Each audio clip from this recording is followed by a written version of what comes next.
Oke, dan ini video kedua. Video kedua dari yang sebelumnya kita membahas tentang kenapa alasan kita menulis, tentang apakah kita cocok menulis atau tidak, dan apa rasanya menjadi seorang penulis.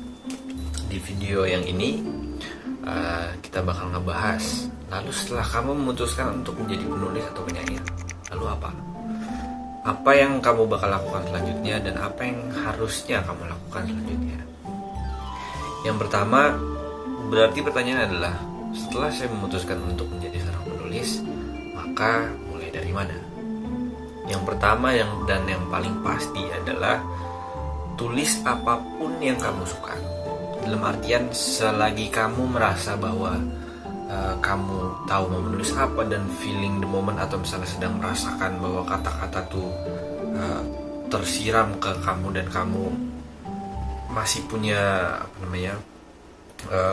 daya yang kuat untuk mengetik dan atau misalnya menulis kata-kata yang banyak, kamu bahkan tidak kebingungan dalam mengetik hal tersebut atau misalnya kamu menulis hal tersebut, maka bagi saya terus lanjutkan sampai pada di titik dimana kamu sudah bingung, tidak tahu lagi ingin menulis apa, mau dia bentuknya dalam cerita atau misalnya dia bentuknya puisi atau dia bentuknya prosa, apapun itu, atau misalnya skrip film atau misalnya non fiksi atau misalnya bahkan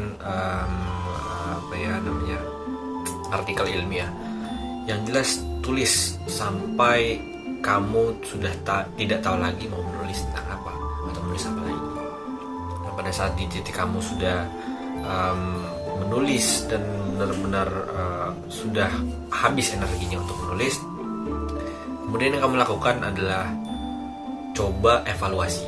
Evaluasi bukan evaluasi diri kamu, bukan evaluasi tulisan kamu, tulisan yang sudah kamu buat. Bukan juga di tahap editing, bukan tahap proofreading, itu nanti. Tapi evaluasi sebenarnya cerita yang kamu tulis atau misalnya tulisan yang kamu tulis ini jenisnya apa dan genre-nya apa. Dalam artian bentuk puisinya misalnya, bentuk tulisannya adalah apakah ini prosa, apakah ini fiksi, apakah ini jenis tulisannya adalah non-fiction, atau misalnya jenis puisinya adalah skrip film, atau misalnya yang lebih banyak dialog gitu ya. Itu kamu simpulkan di situ. Dan kemudian genre, apakah tulisan saya ini bisa dikategorikan sebuah tulisan misteri, atau misalnya sebuah tulisan fantasi, atau misalnya ini tulisan romance teen gitu ya, romansa gitu ya. Kamu evaluasi, dan pada akhirnya kamu coba lihat kira-kira suara hati kamu dalam menulis itu, yang menjadi kejujuran kamu menulis itu, di akarnya di mana? Apakah misteri dan lain-lain atau jenisnya apa? Kamu mulai di titik itu. Kamu pahami diri sendiri bahwa ternyata saya memahami menulis tuh di genre dan bentuk seperti ini. Nah, kemudian ini yang bakal jadi nanti kemudian jadi modal kamu di tahap ketiga, itu kamu mencoba atau mengeksplor bentuk jenis tulisan dan genre lain. Dalam artian, kan kamu sudah nulis, sudah serius dan sudah memutuskan untuk jadi penulis ya. Kamu tidak pengen nanti di tengah jalan kamu sebenarnya tidak apa-apa jadi seorang penulis yang penuh dengan inkonsistensi ya. Itu menandakan kamu itu bisa terbang kemana-mana.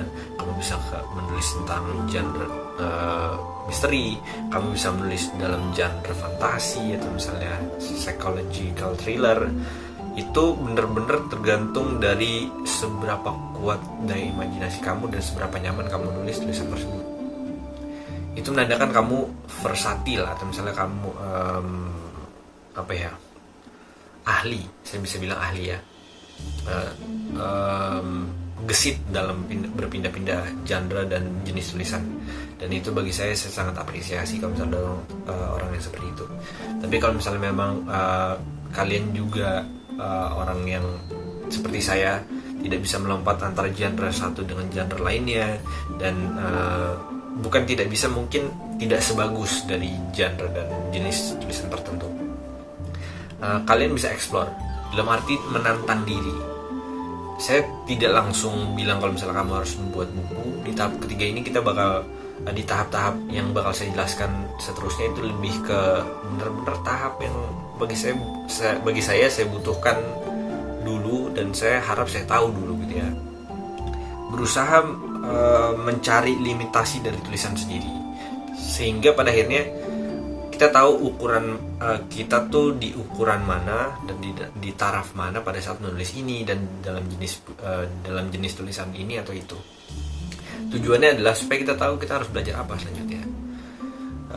Selain itu, kalian bisa coba nulis genre lain, jenis tulisan lain, coba eksperimen aja di tahap ini. Setelah kalian sudah ngerasa kalau misalnya kalian cukup setidaknya ya, bukan pada akhirnya saya takut kamu terlalu tenggelam di dalam sini, dan pada akhirnya itu tergantung kamu sih. Kamu menghabiskan berapa banyak waktu untuk terjun di tahap ini. Itu semua bebas atas pilihan kamu. Cuman saya sarankan tidak terlalu banyak, dan pada akhirnya coba untuk mengeksplor alat atau perangkat tulisan. Dalam artian banyak banget soalnya perangkat tulisan yang sebenarnya kita belum tahu di dunia penulisan, dan mungkin itu sudah diketahui di SMA mungkin ya, cuman jarang banget diperhatikan. Misalnya majas. Ini majas tuh penting. Misalnya analogi. Misalnya hal-hal seperti itulah. Hal-hal yang menjadi dia tuh bentuk tulisan, wujud tulisan, bagaimana kita merepresentasikan tulisan tersebut. Dalam artian misalnya dalam melukis ya, saya bisa analogikan gini, misalnya ini analogi ya, metafora misalnya, ini analogi. Misalnya sama aja penggunaan alat kata-kata ini seperti melukis. Misalnya semua orang menggunakan warna merah, tapi tidak semua menggunakan kuas. Ada yang menggunakan jari, ada yang teknik kuasnya hanya ditekan, ada yang digores, ada yang bahkan cuma dipercik-percikan saja merahnya. Nah itu yang menurut saya perlu dipahami ketika kamu sudah memutuskan untuk menjadi seorang penulis. Kamu harus fasih, saya bisa bilang fasih ya, harus fasih untuk menggunakan alat-alat tersebut.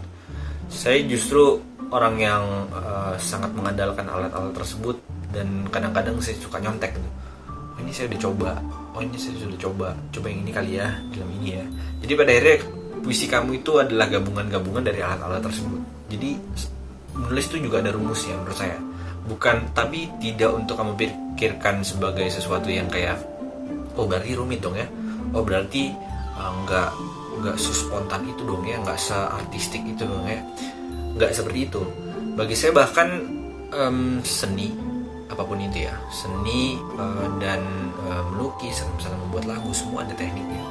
Dan karena kamu sudah memutuskan untuk terjun menjadi seorang penulis, maka kamu harus tahu teknik-teknik tersebut, dalam artian supaya kamu improve gitu ya. Setelah kamu mengetahui, kamu sudah tahu jenis genre, kamu sudah tahu jenis tulisan, kamu juga sudah tahu alat-alat menulis atau perangkat tools menulis gitu ya. Coba kemudian kamu belajar plotting. Dalam artian plotting tuh penting untuk kamu yang penulis fiction, atau misalnya plotting itu penting untuk kamu yang bahkan juga menulis non-fiction gitu ya. Alur, supaya pembaca juga dapat menikmati perjalanannya dan tidak kaget sama cerita yang kamu bawa, atau misalnya analisa yang kamu bawa gitu. Ini juga ini tidak cuma berlaku bagi penulis fiksi, tapi juga berlaku untuk mereka-mereka yang menulis puisi. Bagi saya ini sering dilupakan ya, plotting ini sering dilupakan karena bagi saya menulis puisi banyak orang yang menjadikan sifatnya itu antologi. Dia nulisnya banyak, kemudian disatukan di dalam satu buku, di dalam rentetan yang sebenarnya tidak memiliki ketersinambungan di antara satu dengan yang lainnya. Cuman bagi saya mungkin ini tips untuk teman-teman yang sudah punya tulisan banyak, puisi banyak, plotting itu penting. Bahwa misalnya ada 2 atau 10 tulisan yang sudah kamu tulis sebelumnya dan kamu pengen menjadikan ini sebagai tulisan yang memiliki ketersinambungan. Dari 10 tulisan yang sudah kamu banggakan ini, masih banyak sela-sela seperti ini menurut saya. Sela-sela yang ini yang harus diisi dengan tulisan baru, supaya dia pada akhirnya bisa memiliki alur dan memiliki ketersinambungan di antara satu dengan yang lainnya. Percayalah kalau misalnya kamu melakukan plotting dalam buku kamu, menulis kamu nggak bakal lebih kuat, lebih besar kemungkinannya untuk tidak melepas buku kamu ketimbang mereka yang cuma sifatnya antologi. Karena mereka ini tuh lebih ke penempatan waktu atau permainan waktu, dalam artian kalau misalnya sifatnya antologi atau misalnya satuan puisi, dan pada akhirnya pembacanya sudah sadar kalau misalnya tidak ada ketersinambungan antara puisi satu dengan puisi lainnya, pada akhirnya si pembaca memiliki alam bawah sadar bahwa setelah saya baca puisi ini, ya sudah, puisi selanjutnya bakal berbeda lagi. Jadi dia secara alam bawah sadar bisa meletakkan bukunya dan untuk dibaca nanti, karena tidak ada kesinambungan di antara ceritanya. Jadi ada retensi waktunya terputus gitu kalau misalnya sifatnya antologi dan tidak ada ketersinambungannya. Sedangkan kalau misalnya kamu membuat sebuah tulisan puisi yang sifatnya plotting atau ada alurnya, dia tahu kalau misalnya pada saat dia sudah baca sampai halaman sekian, dia tidak ingin melupakan perasaan yang sudah dia alami dari A sampai B. Misalnya A sampai halaman yang dia baca sudah sekarang. Karena pada saat dia sudah baca hal ini dan pada akhirnya dia tinggalkan gitu misalnya bukunya ya, kemudian dia baca lagi, perasaan dari sebelumnya akan hilang. Makanya saya sangat menyarankan kalau misalnya kamu menemukan sebuah buku puisi yang sifatnya plotting, kamu sadar betul bahwa di sini terjadi seperti ini, dari sini terjadi seperti ini. Untuk menikmati buku puisi ini secara full gitu ya, secara keseluruhan, jangan turunkan buku puisi ini, benar-benar baca dari awal sampai akhir. Makanya banyak buku puisi yang sifatnya sedikit halamannya gitu ya. Ada dua sih jenis buku puisi itu menurut saya yang memang efektif, yaitu puisi yang halamannya sedikit seperti buku Pak Sapardi ya. Ini misalnya ya, Dukamu Abadi. Ini kan tipis bukunya, halamannya 80 halaman doang, nggak sampai 100 halaman. Tapi puisi ini maknanya yang kuat. Bukan maknanya dalam artian kamu perlu memikirkan sebuah tulisan yang maknanya kuat banget, itu salah satunya sih. Cuman maksudnya adalah dia buat pembacanya berpikir, menghabiskan lebih banyak waktu berpikir ketimbang membaca. Nah ini yang membuat buku ini singkat tapi sebenarnya kuat banget, dan ini beralur menurut saya. Bukunya ada plottingnya. Kemudian ada buku yang sifatnya keindahan kata dan cukup dibaca langsung saja semuanya, tanpa perlu berpikir banyak. Itu seperti bukunya ini mereka paling jago sih menurut saya, Theoresia Rumte dan Wesley Johannes. Menurut saya buku-buku mereka itu buku-buku yang sifatnya diindahkan sebagai bentuk permainan kata. Di luar dari maknanya yang memang juga kaya, tapi mereka sangat lihai bermain kata-kata. Jadi ini buku yang sifatnya plotting juga, tapi tidak terlalu membutuhkan banyak berpikir. Nah, berbeda dengan misalnya buku Avianti Arman. Ini sudah saya pernah saya review sebelumnya ya. Buku tentang ruang yang dimiliki Avianti Arman sebenarnya plottingnya sangat tipis, dalam artian plottingnya seakan-akan tidak terlihat, tapi saya bisa merasakan kalau misalnya Avianti Arman ini menyusun setiap tulisannya dia sehingga menjadi rentetan yang seakan-akan seperti antologi, padahal tidak. Ini sudah terlalu jauh ya. Pokoknya seperti itu. Itulah pentingnya plotting bagi saya. Kemudian setelah plotting, riset dalam arti seperti yang sudah saya sebutkan di video sebelumnya. Mungkin kamu kalau yang belum nonton silahkan nonton dulu. Itu riset dalam arti menjadi seorang yang lebih observan. Kalau misalnya kita bicarakan riset, saya bisa andaikan misalnya J.K. Rowling ya. J.K. Rowling ini dia buat dunia Harry Potter tuh misalnya dalam waktu, bukan misalnya apa namanya, dalam waktu bertahun-tahun. Yang dilakukan adalah riset. Dia mencari referensi tulisannya, dia buat skema tulisannya dulu, bikin plotting dari skema tulisannya dulu, baru pada akhirnya dia menulis. Sehingga pada akhirnya kamu sudah tahu sebenarnya menulis apa. Dan pada akhirnya cuma yang perlu kamu indahkan adalah dialognya, yang perlu kamu indahkan adalah karakternya, karakter development, tapi sisanya semuanya sudah terencana. Riset ini diperlukan. Misalnya kamu mau masukin sebuah otomotif di dalam tulisan kamu, tapi kamu tidak paham otomotif, kamu pada akhirnya harus riset. Nah ini dia. Ini juga salah satu yang penting bagi seorang penulis, itu ketika dia riset bahan yang ingin dia sampaikan dalam tulisannya. Karena ini penting, karena kita tidak tahu kita menjangkau pembaca dengan latar belakang dan background apa. Siapa tahu pada saat kamu nulis otomotif, dia adalah orang yang menyukai otomotif juga, dan dia pada akhirnya ngerasa kalau misalnya tulisan kamu itu mengada-ngada. Jadi riset itu penting. Jangan, saya tidak bisa bilang jangan sih, cuman itu tergantung teman-teman. Kalau saya sih menghindari untuk mengeluarkan sebuah statement atau kata-kata di dalam buku saya yang sebenarnya saya tidak paham gitu ya. Kemudian setelah kamu sudah riset, saatnya untuk menulis sampai pada akhirnya kamu mencapai 100 halaman setidaknya. Bahkan juga fiksi juga minimal 100 halaman. Berbeda kalau misalnya kamu menulis prosa atau misalnya menulis puisi ya. Chapbook bahkan cuma 20 halaman atau bahkan 20 halaman lebih gitu ya. Tapi kalau misalnya kamu memang mau menjadikan itu buku dan itu debut ya kamu, antara kamu mengeluarkan, kalau misalnya kamu puisi mengeluarkan chapbook, itu lebih, saya sarankan misalnya 5 chapbook. Jadi memang dia adalah kumpulan chapbook yang kamu keluarkan secara bersamaan. Jadi dia tetap 1 halaman. Saya tetap menyarankan bahwa 1 halaman, karena walaupun proses menulisnya seakan-akan lama, 100 halaman itu seakan-akan lama, tapi membaca 100 halaman itu sangat cepat. Dan saya yakin pembaca bakal ngerasa bahwa ini masih kurang gitu. Jadi saya tetap bilang kalau misalnya kamu harus menulis 100 halaman, mau itu fiksi, non-fiction, atau sastra gitu ya, atau puisi maksudnya, atau prosa. Kemudian setelah kamu sudah tulis aja apa yang kamu suka, apa yang pun yang kamu sudah riset. Baru di tahap ini kita bakal evaluasi dalam tahap editing atau misalnya proofreading. Di tahap ini sudah saya jelasin sebenarnya di video sebelumnya pada saat membicarakan soal penerbitan.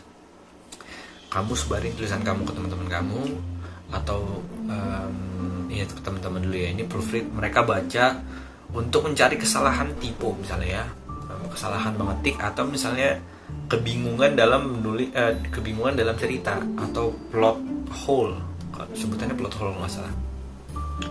Biar mereka kasih feedback ke kamu dan kamu rubah dari sana. Editing itu sangat penting menurut saya. Tahap terakhir dari penulis itu adalah editing. Kemudian setelah kamu sudah editing, baru kamu prepare. Ini kalau misalnya kamu self-publish, kamu prepare preface-nya, kata penyambut ya.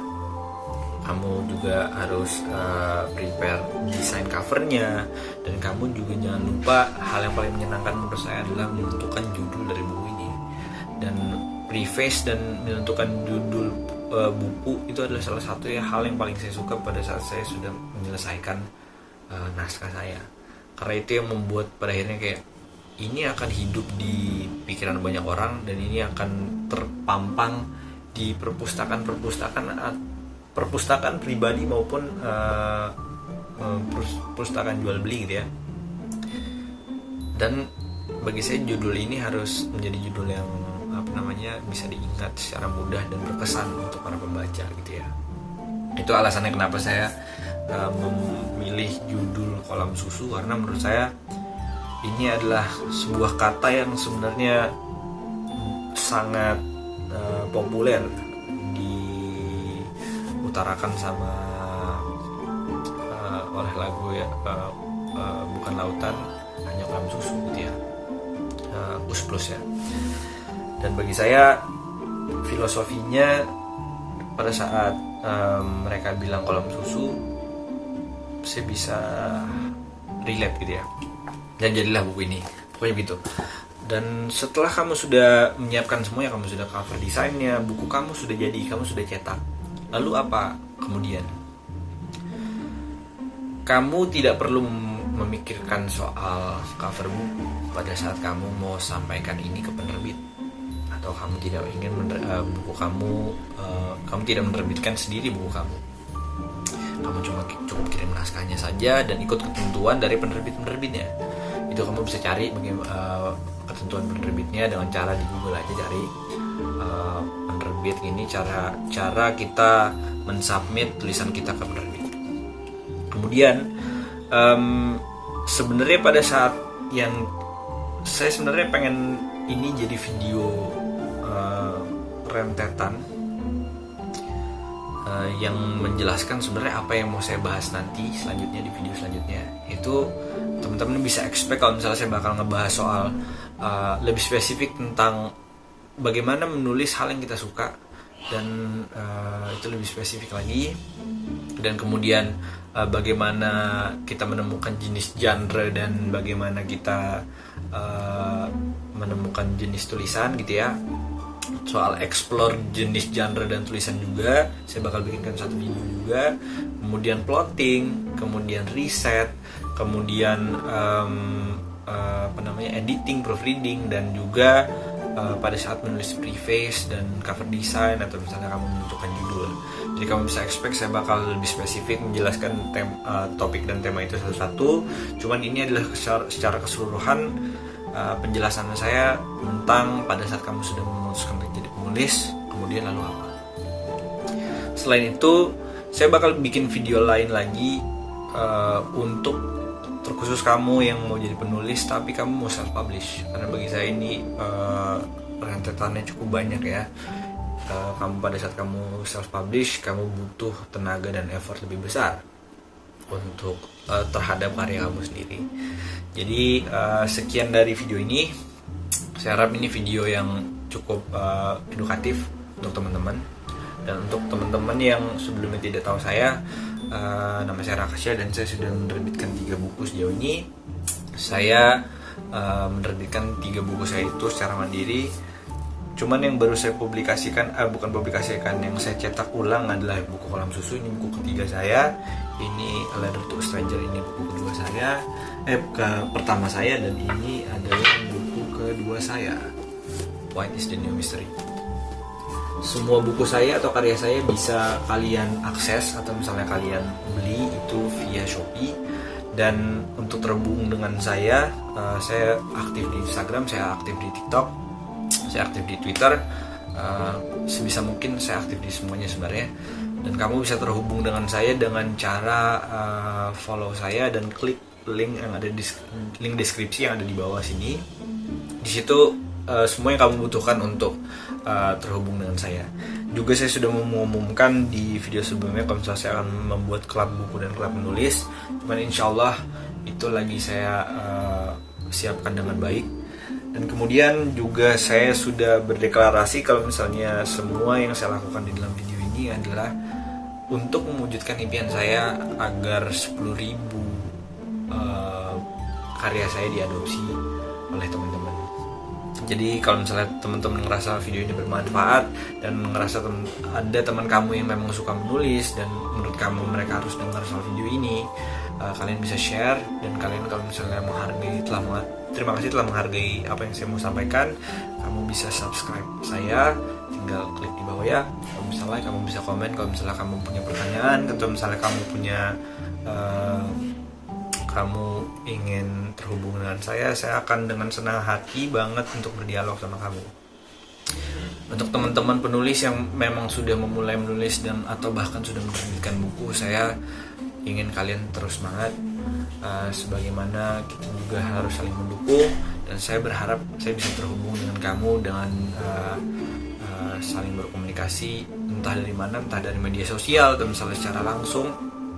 Cuman saya harap ini juga sebagai deklarasi saya buat terhubung sama teman-teman yang suka menulis. Entah saya akan bikinkan komunitas, atau misalnya teman-teman sudah punya komunitas dan saya akan bisa ikut sama teman-teman gitu ya. Kemudian lagi kalau misalnya memang jadi, saya akan mengisi podcast salah satu komunitas, dan kalian bisa expect podcast tersebut itu di live Instagram. Sebenarnya live Instagram di tanggal 16 atau tanggal 13 ya. Cuman saya minta requestnya tanggal 13 sih. Kalian bisa tunggu dan kalian bisa ingatkan kalau misalnya saya bakal live Instagram, dan mungkin bakal lebih banyak menceritakan tentang background saya dalam menulis, dan mungkin teman-teman bisa mengambil pelajaran dari apa yang mau saya sampaikan. Terima kasih banyak sudah nonton video ini, dan saya terima kasih banget karena teman-teman masih support saya sampai dengan detik ini. Semua berapapun rasa terima kasih yang kamu kasih ke saya atau apresiasi yang kasih saya terima dengan lapang dada. Dan mungkin sekian ya. Terima kasih banyak yang sudah nonton video saya.